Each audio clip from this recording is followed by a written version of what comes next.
पांचवा कलमा यीशु मसीह के कामिल इंसान और कामिल खुदा होने को बयान है।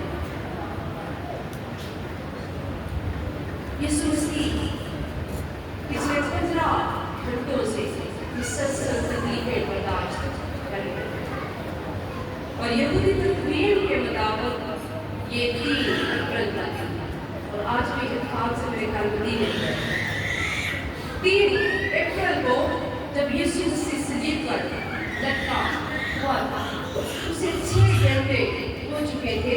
उसके हाथों और पांव और सर के कांटों की वजह से उसका खून बहता जा रहा था और उसका बदन जो है वो डिहाइड्रेशन का शिकार, यानी उसके जिस्म में पानी की कमी। पिछले 15 घंटों में वो 1 मिनट के लिए भी सुकून की हालत में नहीं, मुसलसल तकलीफें और तकलीफों में कमी की बजाय तकलीफों में इजाफा ही होता जा रहा है। और यीशु मसीह ने सलीब पर अगला जो कलमा कहा वो यही था कि मैं प्यासा हूं।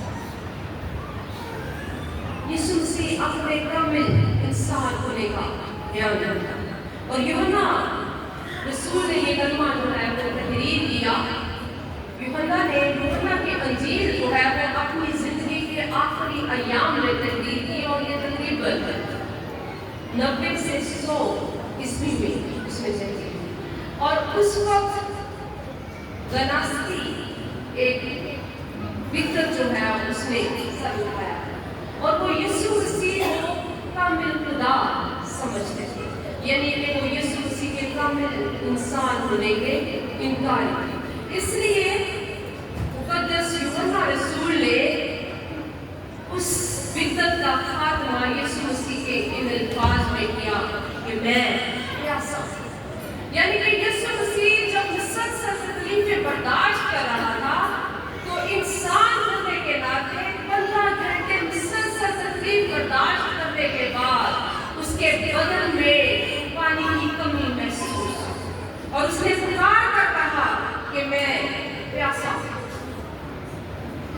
और जो इर्द गिर्द खड़े लोग थे, जो सिपाही थे, उन्होंने उसके साथ फिर मजाक वाला रवैया अपनाया और एक स्पंज सिक्के में डुबोकर उसके मुंह को लगाया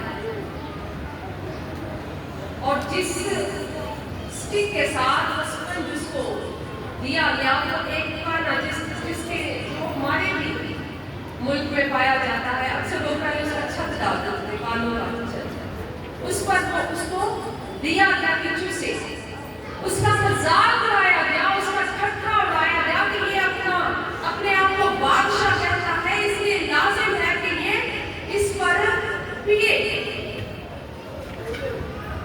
और इसके साथ ही सिक्का जो है वो कभी भी बादशाहों को पेश नहीं किया जाता। यीशु मसीह को वो मुसलसल जिस्मानी और ज़हनी तौर पर तकलीफ में मुब्तला किए हुए, लेकिन यीशु मसीह ने वो लेने से इनकार। यहाँ पर यीशु मसीह ने जब कहा कि मैं प्यासा हूँ तो यीशु मसीह ने शरीयत के तकाज़ों को भी पूरा किया। यीशु मसीह की जिंदगी में जितनी भी पेशेगोइयां थी वो पूरी हुई और उसने सलीब पर भी इनका ख्याल रखा। और जैसे पाकलाम में लिखा हुआ है, पुराने अहकाम में ये बयान करते जब उसे प्यास लगी तो उन्होंने उसकी प्यास बुझाने के लिए उसको सिक्का पेश किया। तो लाजिम था कि यीशु मसीह अपनी जिंदगी के उन आखिरी लम्हात में खुदा के उस कलाम को भी पूरा करने का मौका देता। इसलिए यीशु मसीह ने कहा कि मैं प्यासा हूं, ताकि वो भी पेशगोई उसकी जिंदगी में पूरी हो सके। यीशु मसीह के कामिल इंसान होने का बयान में मुख्तलिफ मकामात पर अंजीलों में मिलता है कि जब वो पैदा हुआ तो उसी कपड़े में लपेट कर रखा और जब वो 12 साल का हुआ तो लिखा है कि वो अकल, दानिश, हिकमत और कद्दो-कामत में बढ़ता गया। और इसके साथ ये भी लिखा है कि वो उस्तादों के साथ सवाल और जवाब करता और वो उसके जवाबों पर दम रह जाता। और ये भी बयान मिलता है कि वो थका मांदा हुआ, उसे भूख लगी, वो सोया, खुश हुआ, वो गुस्सा हुआ, वो रंजीदा हुआ और घबराया, वो रोया, उसने दुआ की, वो चिल्लाया कि मैं प्यासा हूं। ये वो सारे शवाहिद हैं जो यीशु मसीह के कामिल इंसान होने का बयान करते हैं। अगर यीशु मसीह कामिल इंसान ना होता तो बनी वो इंसान का कफारा मुमकिन ना होता, क्योंकि लाजिम था कि इंसानों के गुनाहों के कफारे के लिए उन्हीं की तरह का इंसान जो गुनाह से वाकिफ हो उनके लिए कुर्बान। और यीशु मसीह ही वो अज़ल से ज़बा किया हुआ बरा है जो सलीब पर आज के झंझट का हुआ पुकार कर कहता है कि मैं प्यासा हूं। यीशु मसीह ने हर हालत में, हर दुख में, हर तकलीफ में अपने बाप की मर्जी को तरजीह दी, और यहाँ पर भी वो अपने बाप के उस कलाम को पूरा करता हुआ नजर आता और लोगों पर ये जाहिर करता है कि वो कामिल इंसान है। उसने कामिल इंसान बनकर उन सारी तकलीफों को बर्दाश्त किया। आज हम इस कलमे से सीखते हैं कि हमारी खातिर वो इतना सताया गया, वो इतना तोड़ा गया, उसके बदन से इतना खून बहा कि उसके बदन में पानी की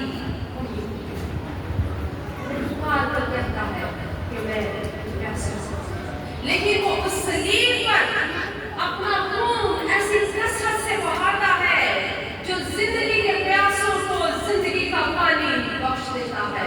उसने अपना खून बहाकर खुद प्यासा होकर हमारे लिए जिंदगी के पानी की नदियां बहा दी, और उसने कहा कि जो कोई प्यासा है वो मेरे पास आए और मुझसे वो पानी मांगे जो उसके अंदर जिंदगी बन जाएगा। उसकी ये पुकार आज भी हमारे लिए कि अगर हम अपनी जिंदगी में अपने गुनाहों की बदौलत अपनी पुरानी इंसानियत के साथ जिंदगी गुजार रहे हैं और रूहानी तौर पर प्यासे हैं, तो हम उसकी सलीब पर गौर करें, उसके लगते हुए बदन पर गौर करें कि उसने हमारे लिए प्यास सकी, ताकि हम उसके खून के वसीले से बहाल किए जाएं और उस जिंदगी के पानी को हासिल कर सके जिसे पीकर हम फिर कभी प्यासे हैं। अपनी जिंदगियों पर गौर करें कि क्या हम अभी भी प्यासे हैं या हम उस जिंदगी के पानी का तजुर्बा अपनी जिंदगी में रखते हैं।